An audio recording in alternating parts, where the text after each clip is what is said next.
sexuality has always been, I think, the primary means, not the exclusive, but the primary means that evil uses to distort, to damage, to in many ways degrade the nature of what it means to be made in the image of God. So if that's accurate, then sexual brokenness needs to be seen in the larger purview of what it means to engage God as human. So how do we begin the process of healing from past sexual abuse? How do we deal with the pain, the hurt, and the emotional brokenness that has taken a hold of our lives? And how are we able to move on? Dan Allender says in his book, The Wounded Heart, the journey involves bringing our wounded heart before God. Welcome to Restoring the Soul, a podcast dedicated to helping you close the gap between what you believe and what you actually experience. I'm your producer, Brian Beatty. Thank you for listening. We're pleased today to feature Michael's conversation with our good friend, Dr. Dan Allender. Dr. Allender is a pioneer of a unique and innovative approach to trauma and abuse therapy. Now, for over 30 years, the Allender Theory has brought healing and transformation to hundreds of thousands of lives by bridging the story of the gospel and the stories of trauma and abuse that mark so many. Now, on today's edition of Restoring the Soul, Michael and Dan discuss such topics as why every one of us is sexually broken, whether or not we've experienced sexual abuse or specific sexual harm. They'll also talk about the major differences between man and woman, male and female, as we're made in God's image, and the category of lust as desire gone mad, and why it's crucial to understand lust in terms of both relief and revenge. Dr. Allender also co-hosts the Allender Center's weekly podcast with Rachel Clinton Chen, which has had more than 2 million downloads. The link for the podcast is in the show notes. So now, without any further delay, here's your host, Michael John Cusick. Dr. Dan Allender, thank you very much for making time to talk with me today. Welcome to the program. A delight to be with you, Michael. Our relationship goes back, I counted the years, 29 years since we first met in Akron, Ohio at one of your Wounded Heart conferences. Wow.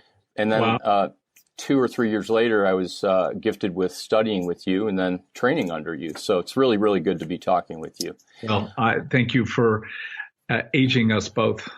Yeah, indeed. You've devoted, over 40 years now as a minister, as a psychologist, and as a theologian to really working with, writing, and teaching about how people change and transformation. And at the end of our conversation, I want to get a little bit more into how you've evolved in your thinking to include inner healing and warfare and things like that. But would it be fair to say that most of your career has been around the area of sexual brokenness and the soul?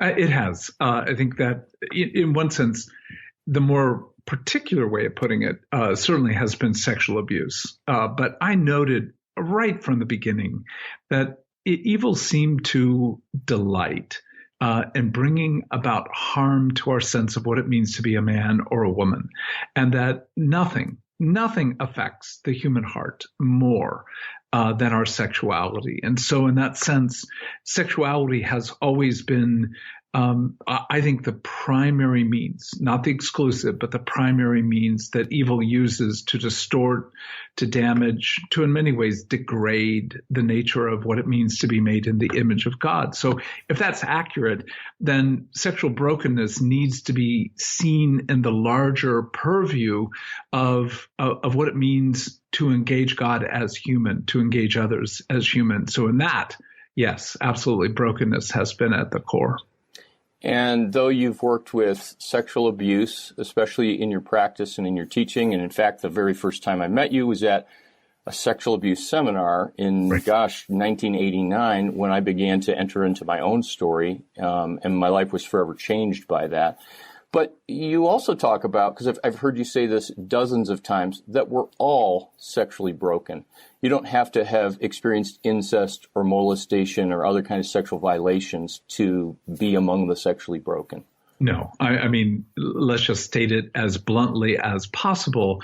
Our sexuality is always deviant from what God intended. Now, how severe that struggle will be, there's always going to be an element to which our inner and outer world struggles with the reality of conformity to his righteousness. So if that's accurate, again, nothing touches the human heart. I mean, we know from research currently that, when sexual images of any sort are put before male or female, the brain lights up in a way that it lights up for nothing else. I mean, nothing else. It doesn't light up for winning the lottery. It doesn't light up for the return of your dearest friend that you haven't seen for years. Any level of excitement of the brain, nothing parallels the role of sexuality.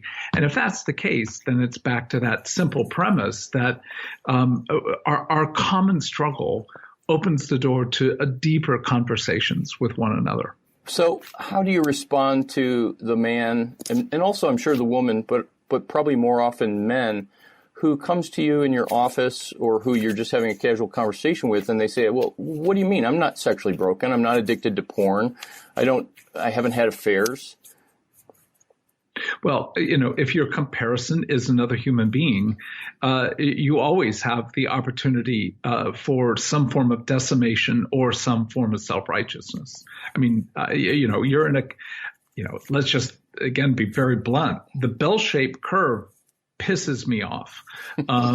It's true with regard to height, it's regard to intelligence, and in some ways, I think it's rather true with regard to even this whole concept of maturity.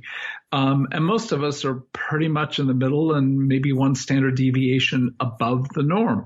But that leaves a lot of people who are a lot lower, lot higher than wherever we are. But we compare ourselves not to one another. We compare ourselves to Eden. We compare ourselves fundamentally to Jesus. And when that comparison's made, everyone shows a significant realm for maturity. Let's go back to the question of what exactly is sexuality, because I've always taught that sexuality is not about what set of genitals we have or what kind of chromosomes we're assigned, but rather this idea that you referred to about the image of God. Where right in Genesis 1:26 and 1:27, God says, let us, there's the plurality of the Trinity, right? Make man in our image, and then let us create them male and female. So there's something inherent to our sexuality that's deeper than genitality. Can you comment on that? Well, I would agree with you so fully that, where we return to is the foundation of our very creation, and that God has pleasured himself to create difference, and difference that's vast, and not just vast male versus female, but vast within this whole realm of what it means to be a man and what it means to be a woman. In some ways, let me deviate from perhaps where you were going, but, we've got so many cultural, in many ways, suffocating points about what it means to be a man, what it means to be a woman. From, women wear makeup in a particular way. Men don't wear makeup. And I'm not commending that men begin wearing makeup, but I also would press to say, even that category is so culturally constructed that what we conceive as male and female never gets fully defined in the scriptures. Never. In other words, we've got to do theological work that isn't culturally bound to do the work of determining what's the nature of what it means to be male and female. But whatever it means, he meant for there to be a difference. And that difference is meant to give a taste and fragrance to the complexity and richness of the God who created us in his image. And so, remaining true to the biblical text, and yet in a pluralistic postmodern culture, how do you speak about maleness and femaleness and that vast difference? Well, I think, honestly, this is an arena of a lot of change, even in the last 5 years for me. Thinking in terms of how I might have named it, I probably would have felt that there was something about the nature of strength that was there with regard to maleness, and something of tenderness that was there with regard to femaleness. And I still hold that to be true, but I know so many men whose tenderness exceeds what many women tend to offer.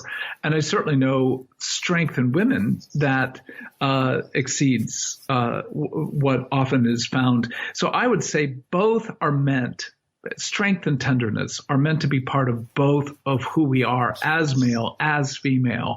So in that sense, I would go back to the category that there is one core uniqueness, and that is women give birth, men don't, which means that there is a difficult beginning category is to say women are more like God. Women are more like God in they have the capacity to create in a way that a man cannot, and that is to create from the very literally sinews, right from the cellular standpoint of their being, which is why I think there is so much misogyny. So much, and again, to say the word hatred of women is not untrue, but what I would say is envy of women, envy of the intimacy, envy of the creative power and the imagination and the tenderness, so that when we begin to name that a woman, for good Lord, for millennia, have been abused in the way that we're seeing currently in the hashtag Me Too, the Weinstein, and that you start looking at almost this long history of powerful men, the idea that women are far more susceptible to abuse. And I don't think that can be simply called lust. I think that has to be seen as more violent than just desire gone mad. It is desire gone mad with a vengeance against. And that's been part of my work over many, many, many decades is again, just to ponder why is there such misuse of women, far more than there is so-called misuse of men. You're so, I'm so glad you brought this up, because especially in today's culture where every day we're reading in the news about another man or another handful of men dropping like flies. And of course, my story is one of sexual exploitation of women and sexual harassment of women. And the antidote is really humility and stepping into and through shame, which I definitely want to talk about. But so many men, since we're talking about the misuse of women and misogyny, don't know what to do about that. And at best, oftentimes in the Christian community, we use euphemisms like working on your purity, or, someone had a moral failure, which of course can be, not serving the poor is a moral failure. But, yes. But how do we step beyond, quote, working on purity and step into our stories and our brokenness in a way where not only we would be transformed and restored, but that would be part of the restoration of the world and the kingdom come? Well, it's a beautiful question, and the question itself is so indicative of the nature of the work that you do with people, and that is the assumption that there is more to our struggle than the fact that we struggle with lust. And again, I've tried to say that I think lust is desire gone mad. It's a kind of consumption, a rage to fill that core emptiness that exists within all of us. I never want that to be minimized. That's always a factor in our exploitation, not just of women, but our exploitation of ourselves, our exploitation of the earth. I mean, all forms of misuse rather than honor. So if we contrast misuse, violation to the word honor, why are we dishonoring ourselves, others, the earth, and ultimately God? Well, I always come back to the second category of anger. So Jesus talks about sin in the category of lust and anger. What's the anger involved in pornography? Well, it's the joy of degradation. And that is we're, at least as a culture, closer to being able to acknowledge the powerful role of lust. But we're still deeply reluctant to face that there is a part of us that wants to make someone pay. So in that sense, to make a shift that will feel too severe for most people, but to say, no, I mean, for a man to face the way he misuses women requires him to deal with his first woman. And that's not your first date. It's not your first sexual encounter. It's your mother. So when we open the door to the complexity, particularly of a boy with his mother, that, the pushback I get to this day is like, don't you mess with my mother. You can look at war films and see men dying on the battlefield. Seldom, and maybe never, do they cry out for their fathers. And so the relationship we have with our mother is intimate, it's complex, and it's highly defended. So to begin that process to say, no, every man engaging pornography is to some degree, and again, that's back to the bell-shaped curve, to some degree, some way less, some way more, but everyone on that continuum is addressing something with regard to their mother. And so that warfare, that war of what will I do with the younger parts of me that feel embedded, feel in many ways enmeshed, or feel lost and abandoned with regard to my relationship with my mother, that becomes the place where you begin with misogyny in the first core relationship, and that's mother-son. Yeah. Wow. There's so many questions and directions I could go with that, but the first thing that comes to my mind is that why in the world would we begin to face that unless there is a good and merciful God that's better than we even imagine, with whom we can come before and say, I misuse women, or I have been misused by a man or another woman, and I can bring the very worst of who I am, my shame, even this joy in degrading others, which is a brutal truth to admit, right? But that's the paradox of Christianity in the heart of God, is that when we face the ugliness, we see who we really are, and we see who God really is. Well, again, I don't carry a gun. I don't own a gun anymore, right? Well, anymore. But somebody cut me off on the road the other day, and I sort of put my face up against my window and mouthed words that if it had been, if it had been captured by an iPhone, something of my current work would be highly questioned. And I'm going, what in the name of God is going on? Like, you got inconvenienced for 3 seconds, and you're willing to virtually risk your reputation and your presence in the kingdom of God for what? And in some ways, that level of, I wanted that particular car and driver to pay, and it wasn't just for the insult or for the mere small threat that they posed by cutting me off. in some ways, it was the voluminous rage I've not addressed over scores of smaller, bigger insults. Just again, go back to one core category. We all know we're angry. How angry, and particularly white males angry. And so when you begin to frame that and to say, let's take the awareness of what Scripture says and what we know about ourselves into the realm of exploitation of women, it becomes a very, as you put it brilliantly, humbling. But again, shame divides, but eventually shame exasperates to a point where you literally have such a deeply divided inner and outer world.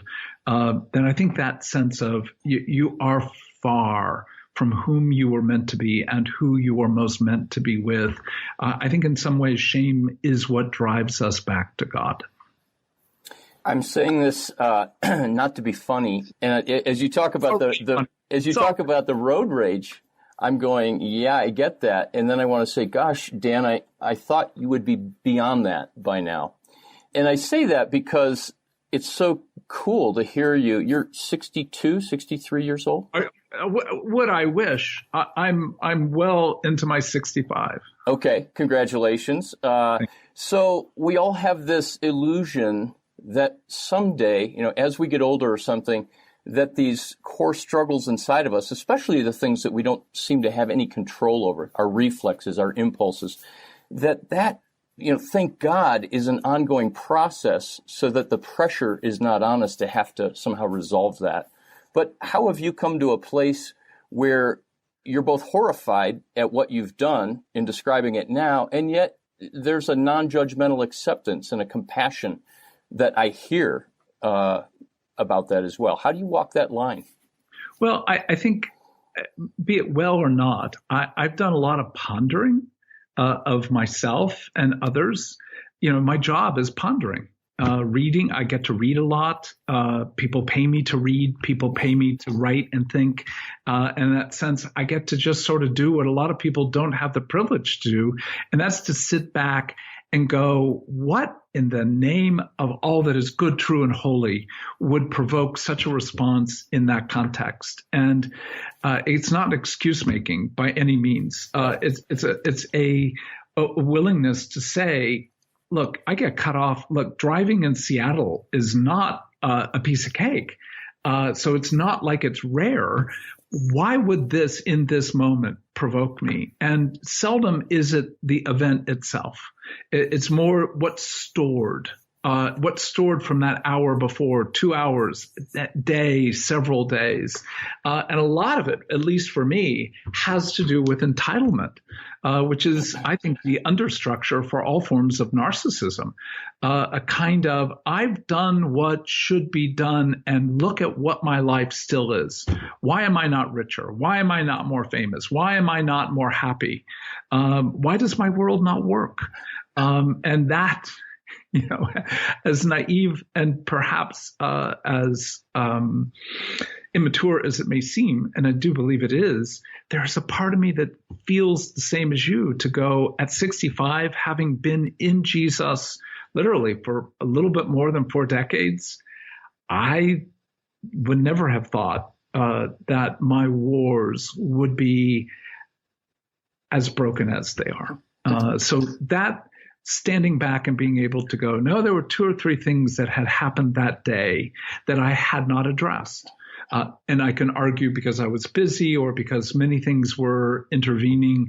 But it basically boiled down to I'd taken some blows that I didn't feel like were fair or honorable, and I didn't address them well in the moment or after. And so, the poor person who cut me off got my face of rage, got the cumulative work of that day in a way in which I don't even know if they saw my face. And I'm grateful that at this point I'm unaware that anyone videoed me. But we do live in that world where you go, I don't know how even mature it is that I struggled as much as the thought that, oh my gosh, if this had been in a more public setting and somebody had taken my rage and put it onto a camera, people would be doing just what I'm doing right now, shaking their head, going, I knew he was such a fake, such a poser, and it's like, in that moment, it's worse than being a poser. I'm a contradiction to what it is I will long to be. And yet I'd go back to the framework of grace. I'm also revealing what it is that Paul put words to when he says that he's the chief of sinners. And I make no claim to be the chief, but I'm not far behind him. Given that, then how will I tenderly, because I don't believe Jesus engages my rage with rage. How will he tenderly engage those very, very young, broken parts that really want the world to be magical and resolvable and on my side? How will he tend to that? Will I let him tend to it? Will I name that I need him to tend to those young parts of my heart? That I think begins to change, rather than just to flagellate myself for being so foolish, or to further blame Seattle drivers to self-justify. I mean, those are really ultimately our only two passages: blame others or blame ourselves. And when we choose to mitigate blame by at least saying, I need help right now, I think that changes the flavor of what our hearts are available to, and certainly change how Jesus is free to engage. Can we go back to this idea of dealing with our wounds from our mother? And last year at the Restoration of the Heart conference that you did with your buddy John Eldredge, you spoke pretty vulnerably, well, not pretty, very vulnerably, about your relationship with your mother and the wounds. And I heard you speak about some of that 29, 25, 20 years ago. And yet you had gone to a whole new level in your own life of understanding that. So for the man who is kind of on the edges of dealing with their story, can you talk a little bit about your process of what you've had to do to deal with that relationship and how that's affected you today? Yeah, and let me start by saying my mom died this last March, and it was, as all death, it is an aberration and a violation of what God intended. So in that sense, there's always a sense of something is wrong in death itself. But where my mom and I had come to be, it was, once that said, it can also be said it was a good death, a death in which by the finish of my mom's life, there was much that we had talked through, much that we had engaged, a whole lot that was left for only what eternity can enable the two of us to be able to engage. So I'm not wanting to overstate it, but I was able to deeply grieve and honor and let go and surrender my very deeply broken mom. And to name a sentence or two about that relationship, my mom depended upon me as her solace, her source of strength, I was her confidant. In many ways, I was her lover, far more so than what was true with regard to my stepfather. So the reality of being what I refer to and others refer to as a triangulated relationship. I was in an intimate bond in which I was more her surrogate spouse than I was her son, created massive complications, particularly given that my mom fits, if our audience has a sense of what I'm saying without going into great detail, she fit very well the term borderline personality disorder. But without the specifics of that to say she was highly seductive. In some ways, she was a very young little girl, very sexualized little girl. And on the other hand, could be brutal, cruel, and deeply distancing. So, and that could all be in 2 minutes. The nature of that kind of unpredictability of arousal, of punitive violence, but also of weeping that requires me to hold her and soothe her and comfort her. Let's just say that there's a whole lot of people hearing this who would say, oh my God, that sounds awful. It's nothing like my mom. And that's part of the complication of my story. Right. The story has a lot of extremity in many areas. The reality, however, is that all of us are in a war of intimacy and individuation. I mean, just to put it in those blunt terms, the more intimate we are with others, the more we seem to give up individuation. And what I mean by individuation is the capacity to choose and be who you are. But the more we choose that, then there's the price, on the other hand, of a loss of connectedness. So, you can be who your mom wants you to be and be pretty close to her, but you lost your soul. You gained your soul, but you lost your mom. So that's the tension I was in at a very volatile level pretty much every second, let alone minute. Most people are at least hour to day. So in that sense, they're at a different level of extremity. But in that, the weight of pressure of bearing her soul and the sense of what do I do with the amount of arousal and need I feel for her, she feels for me, parallels, oh my goodness, to the nth degree, the effects of sexual abuse, grooming, touch, relational engagement that feels powerful and yet also nauseating. All that's going on. And, for me, being able to go, oh my gosh, in some ways, I can say with incredible integrity, I have seldom ever struggled with pornography. And people have kind of come back and said, but you say you're sexually broken. You don't struggle with pornography. And the answer is no, not much, because, as an 11, 12-year-old boy, my mother took me first to a strip club called the Moulin Rouge, and to far darker strip clubs than that. And I saw my mother in various stages of undress through most of my life. I remember hooking and unhooking her bra as a 7, 8-year-old boy. In that sense, pornography always provoked in me a sense of being erotically arrayed in the presence of my mother. So, I mean, it's heartbreaking to say that. But on the other hand, she has always been a kind of prophylactic against, the power of a visual eroticism.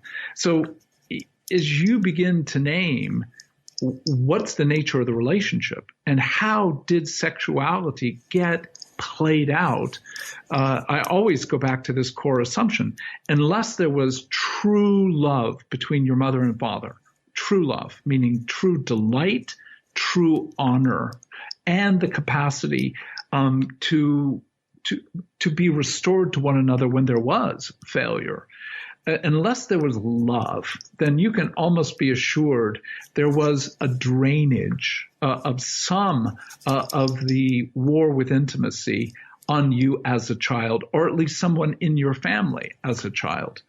So the issue of triangulation is huge across the border in most families, because most families do not have a mother, father, a husband, wife who love one another with true delight, honor, and great capacity for restoring rupture.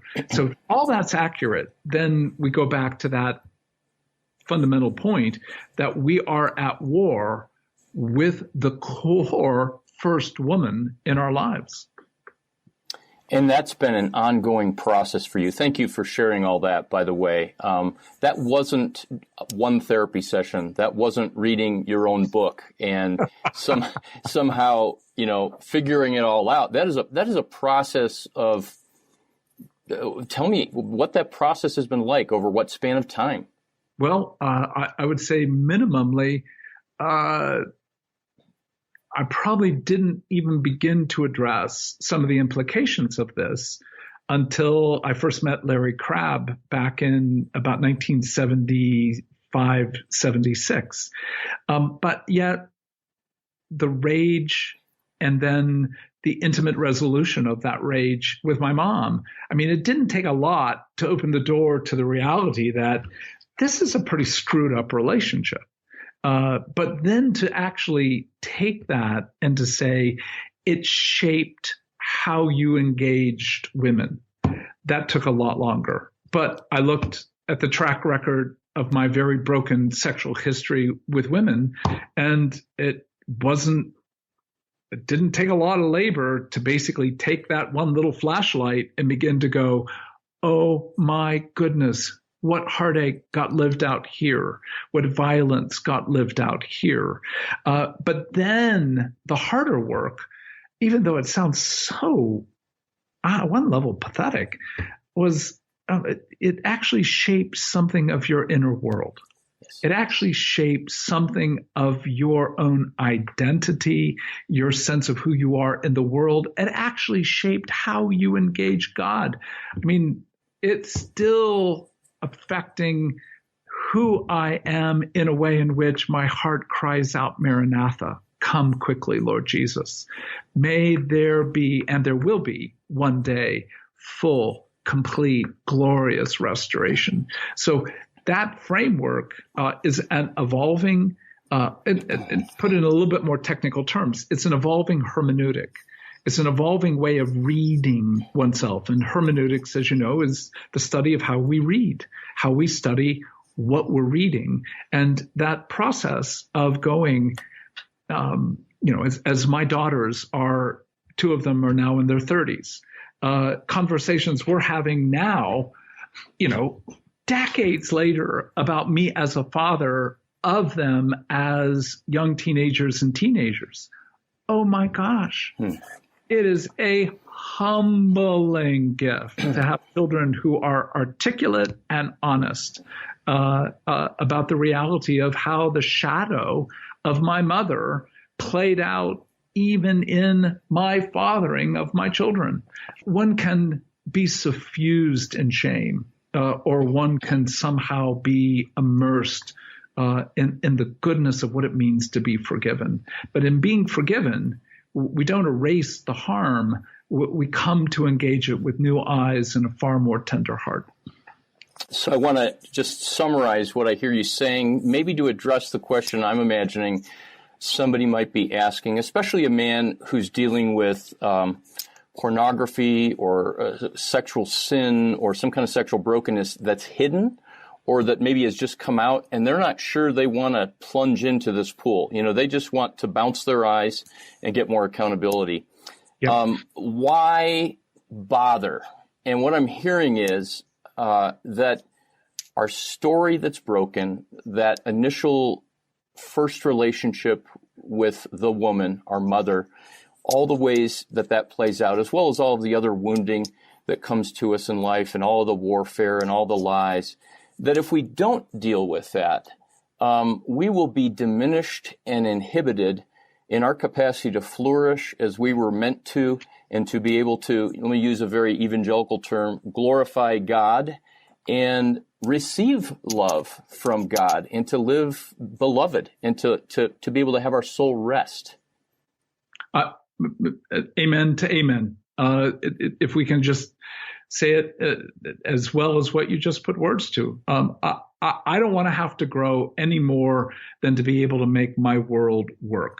But when I realize my world's not going to work if I'm as mature as Jesus, because his world did not work as we would normally use that phrase. no one was more mature, and he still is despised and provokes rage and literally goes to the cross. Yes, there's a redemptive purpose, but the way he loved prior to that called forth something from others that simply goes beyond what any of us feel is reasonable or applicable to living a so-called real life. Last year, Dan, you wrote a new book. You have been a prolific author, and 30 years ago you wrote The Wounded Heart, and that book profoundly touched me and helped me heal. But you wrote last year Healing the Wounded Heart, and I regularly recommend that book, even to men who have not been sexually abused in their traditional understanding of I've not been molested, etc. But the book is so helpful to understand sexual brokenness. But why did you write not just an updated version of The Wounded Heart, but a whole new book on healing sexual abuse? Well, we know that in many ways, the life of our lives is our wives. And Becky was the one who said to me, you're the one who has been teaching for 25 years material that is not fully adumbrated in The Wounded Heart. Why don't you write a 25-year retrospective? And I just didn't want to do it. It was like that book's fine the way it is. And yeah, there's other material, but she was kind and relentless, and basically said, you have changed, with regard to your understanding of warfare. That alone would be the basis, to encapsulate new material. And she said as well, the neurobiology of abuse is much more clear than it was when I began writing in the mid 80s. So with all that, yeah, I eventually relented to her wisdom, which, probably one of the great errors of my life is even questioning for a moment her wisdom. But I do so over a recent couch we bought, and the 25-year-old couch we had seemed like, look, we probably only had another 10 or 15 years on the earth. Why do we need another one? But having purchased a new couch and written a new book, I will say seldom is my wife wrong. What's the big idea that you'd want someone to get from reading Healing the Wounded Heart, a man or woman? And by the way, you wrote a chapter just for men in sexual abuse. There's so little written about men and sexual abuse. Thank you for including that. But what would you want somebody to take away? Well, that our brains need to be honored, and that when we address the issues of our trauma, to ignore that trauma, even trauma of our own shame, meaning my own sin creates trauma for me. And that trauma doesn't excuse, doesn't become a justification for sin, but it has to be taken into account in the restorative process. So to understand what trauma of having been abused or the trauma of my own harm of myself and others needs to be addressed. That to me is a very important chapter, particularly how trauma affects our body and our health. So I think that's one key issue. Certainly, thank you for mentioning about men. That's a very important section and was a critique literally within months of the publication of The Wounded Heart back in 1988. And that was, you don't deal with men. And it's like, well, at that time, I had not worked with many men, but what I had found to be fairly consistently true with regard to men and women and abuse had enough parallel. But no, there are crucial things that need to be said uniquely for men. But I think maybe the thing that I'm most desirous for people to get from that is the reality that evil intends from the harm of abuse to create certain kinds of internal and external wars. And to the degree that we do not see and name the work of evil, we are far more susceptible to the continuation of that harm. So bringing that back into conversation, bringing that into conversation, I think is a very important part of the book. In the groups and weekends that we do for men at Restoring the Soul, the phrase we use, and I might have gotten this from John, but that there is a living presence that hates our soul, and yes. His name is evil. And to realize that has so many implications, not that there's a devil under every bush, but that the reality of it is real. And to understand that can help us to put our story in a context, but also to help us understand shame better, because so much shame comes from the evil one. So talk about shame. There's been this kind of renaissance, or maybe for the first time, a new discussion. Brene Brown, Kurt Thompson. I kind of consider you a patriarch of writing about shame, all the way back to The Wounded Heart and in your teaching, in your book, The Cry of the Soul. But with all that conversation, just give a couple statements about what you see as important to understand about shame and how it specifically plays out in sexual brokenness and sexual compulsion. Well, and not that many would care, but my doctoral training was with what I consider to be the true patriarch, a gentleman by the name of Gershon Kaufman. So early on in my work, I had that privilege of having shame as a primary focus of the therapeutic process, and certainly of understanding the nature of our pathology, but our brokenness. So really, I think there are two things that I would underline, and it's there, Kurt Thompson is just, I think, a brilliant writer, and one that I read and profit greatly from. And Brene Brown, absolutely as well. But so the first is that shame is public.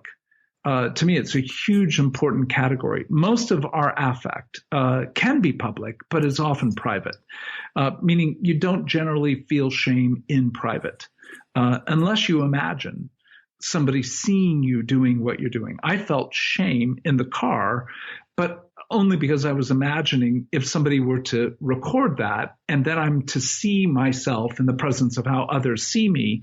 So in that sense, it's one of the most God-given emotions. In one sense, what we can say, it's the first emotion we see in Scripture. Adam and Eve experienced shame. And in that shame, the natural response is hiding. So if we start with the assumption that almost all, if not all, our efforts to pose, to hide, to portray something about ourselves that's not true is shame-based. So as a public affect, it's what in many ways clothes us to hide what we know will bring us some level of approbation as a result of that experience. So if that's number one, number two is just what the Scripture teaches. Our rage comes out of our shame. So the violence of misogyny isn't just because of some broad hatred of women. It's far darker than that. It's a shame-based response to make a woman pay for the vulnerability and the neediness I feel in the presence of. And so in that sense, I'm going to turn against the one who feels like they have brought or exposed my shame. So if we can hold those two things together, we've got enough to be able to do great work in our marriages, to be able to say every marriage, I don't care how mature it is, has some degree of hiding and some degree of blaming. If we can erupt and disrupt that reality, that erupt meaning bring it to name so that we're actually face to face with our own effort to hide and our own effort to scapegoat, then we're in a far better position to actually be humbled. And, it's a theme that you've struck several times in this interview, and I know by your writing in your life. You didn't want to be humbled, but you were humbled. And in that humility, you actually found a level of relief of honor and joy that would have come by no other means, but in that sense, surrender. So, the testimony of your work and your life is that it is in rest that we will be redeemed. That is the image of Isaiah 31. You would not rest, therefore you kept running.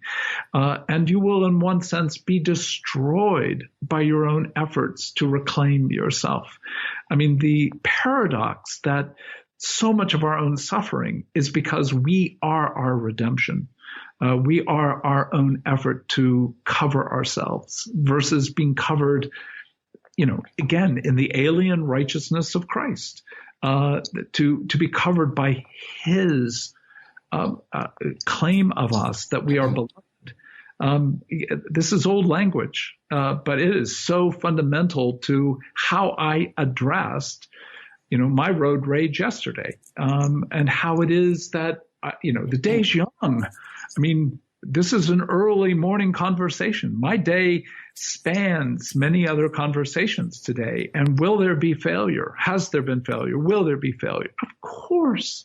So how will I continue to participate in that humility to say, I need help, and I need people to help, because I'm not going to find that help essentially and only in my relationship with Jesus.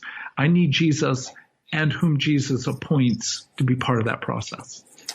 Yeah, isn't it so much easier sometimes just to kind of do Jesus and us, as if we could have our quiet time and read the new devotion and then not have to be vulnerable in community.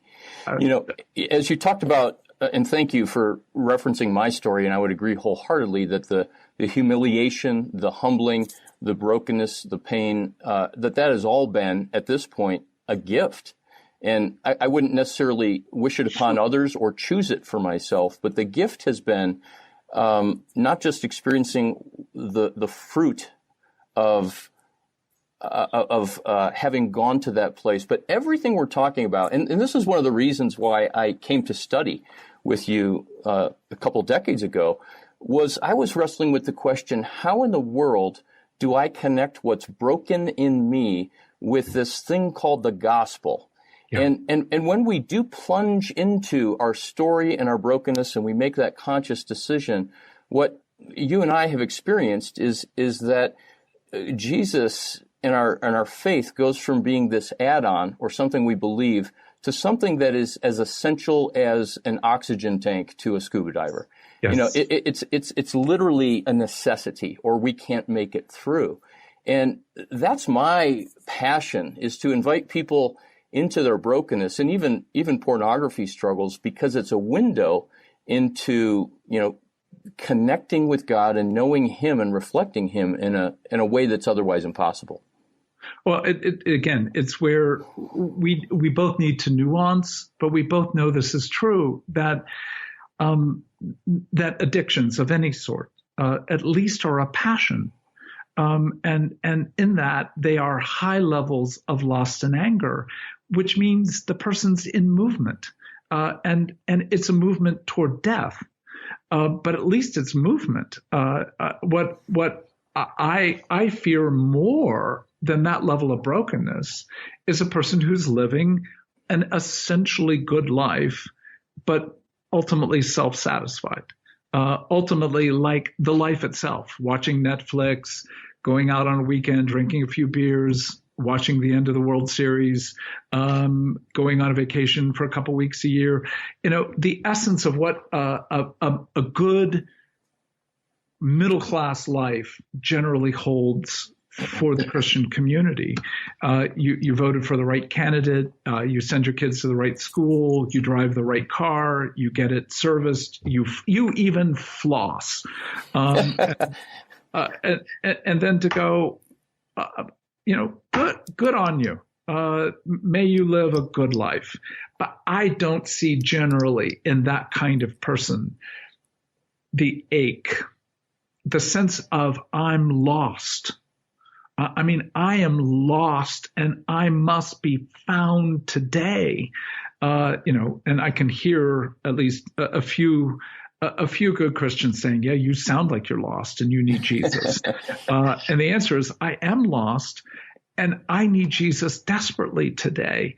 At least as I'm aging, I'm getting clearer and clearer. I need him. I need him at levels that feel so deep and intimate, and yet at the other hand, so sweet that I'd go, look, if the price of being lost is knowing something of his sweetness, then let yourself be a lot more lost than you seem to be. But particularly the population you and I tend to work with already have a pretty keen sense they're lost. Yes. And that's where I think the two of us are lazy, because we'd prefer to work with the people who are lost than to help those who are not discover that they are. And I take that as a compliment to us both.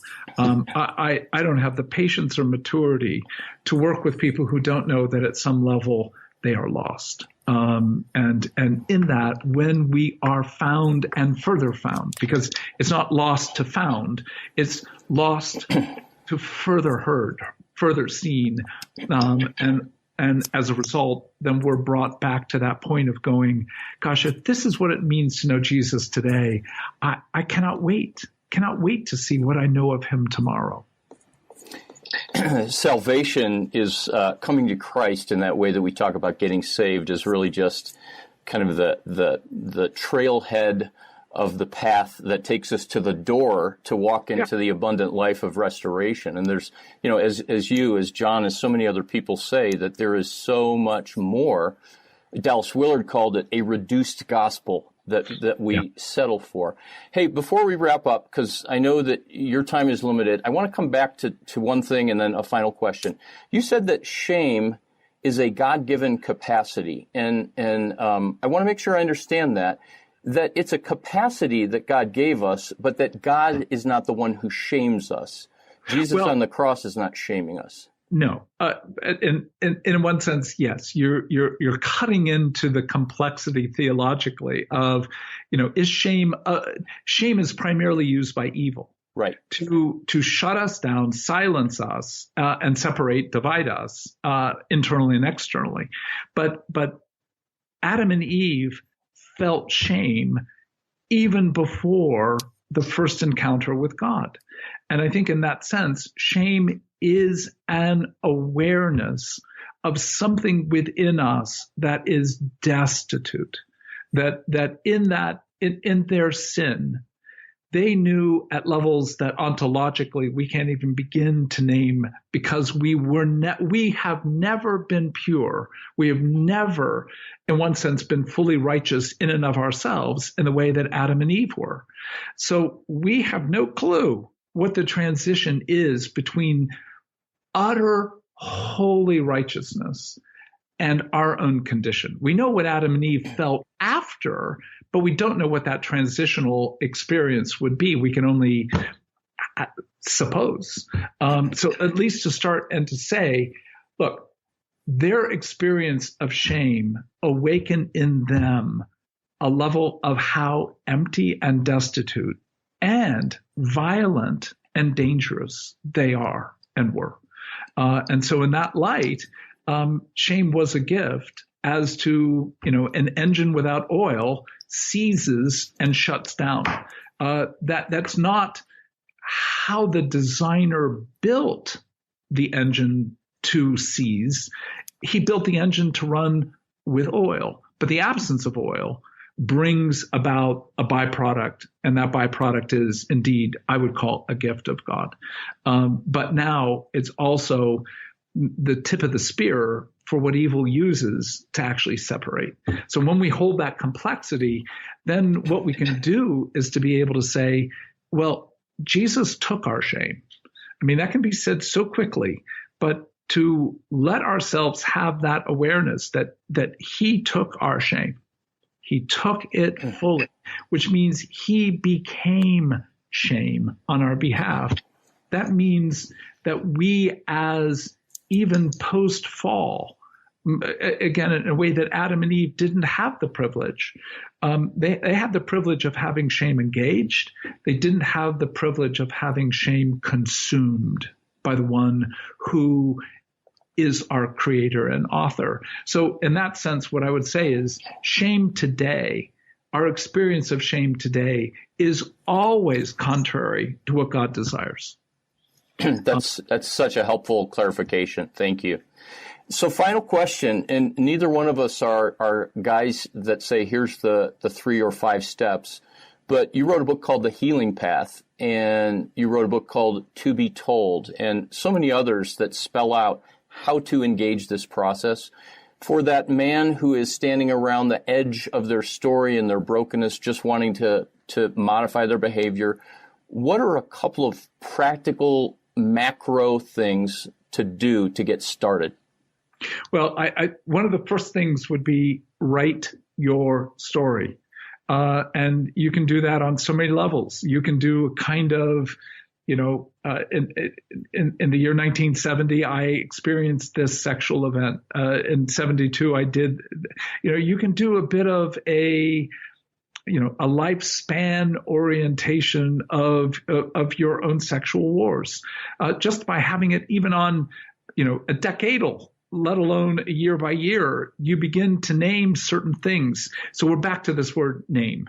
You can take a story and write 600 to 800 words, just a story, one story of where you knew sexual violation, where you knew something, someone or something did harm to you. What we find is, and the research particularly about writing, is when you put things onto paper, something changes in your brain. Right. So that naming process is huge. A second factor is it needs to be read. It's not just writing, but it needs to be read to at least one other human being. And I would prefer that human being be you.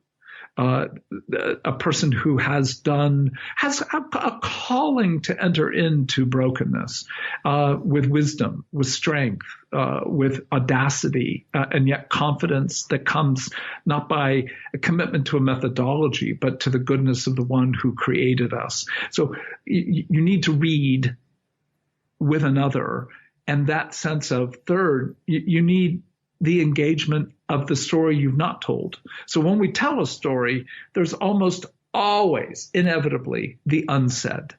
And as we begin to explore what was said, but also the unsaid, we begin to get a clearer picture of our lives. First of all, that's a huge investment, time, money, but far more, it's the fear of what I'll discover. And this is where, as much as all of us are afraid to be discovered of how bad we are, the more significant fear is really how beautiful we are. And that, for the person on the exterior, just on the border of thinking about all this, has to be viewed to some degree as a kind of therapeutic bullshit, where you just go, oh, how interesting. No, that's not me. But the reality is we are all far more afraid of facing the beauty within us than indeed the brokenness. So inviting people to hold, no, you were written to reveal the very name, the very, very being of God. Now, will you let us explore in your life how your life was uniquely meant to reveal something of the goodness of God? I think becomes beautifully terrifying, humbling but holy, and that's the task. Do you know that humility will take you to a holiness of joy?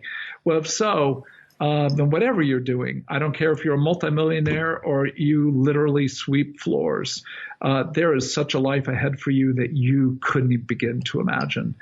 Come join us. Amen. Dan, thank you for your time and your heart. Conversation with you and hearing you speak is always incredibly stimulating and provocative, and I'm going to have to go and unpack this and spend some time in solitude. This is going to encourage so many people. Thank you, and we'll talk again. Michael, of course. Love being with you. Again, thank you so much. Bye-bye. So we've wrapped up another episode of Restoring the Soul. We want you to know that Restoring the Soul is so much more than a podcast. In fact, the heart of what we have done for nearly 20 years is intensive counseling. When you can't wait months or years to get out of the rut you're in, our intensive counseling programs in Colorado allow you to experience deep change in half-day blocks over 2 weeks. To learn more, visit restoringthesoul.com. That's restoringthesoul.com.